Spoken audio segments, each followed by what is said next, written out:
નમસ્કાર દર્શક મિત્રો, આપ જોઈ રહ્યા છો ISRTC ન્યૂઝ અને હું છું રિપોર્ટર દિનેશ કુમારસિંહ બાબરિયા ઘેટી.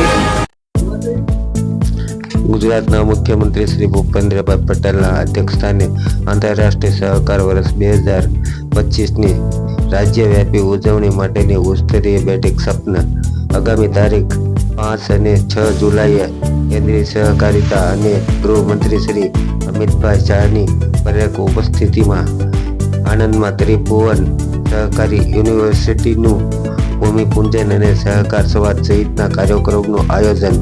સહકારી ક્રાંતિ જન્મસ્થળની ઓળખ ધરાવતા ગુજરાત પાસે આંતરરાષ્ટ્રીય સહકાર 2025ને સફળ બનાવી વિશ્વ સમક્ષ પ્રેરણાદાયી દ્રષ્ટાંત પૂરું પાડવાની ઉત્તમ તક આવી છે અને હું છું રિપોર્ટર દિનેશ કુમારસિંહ બાબરિયા ઘેટી.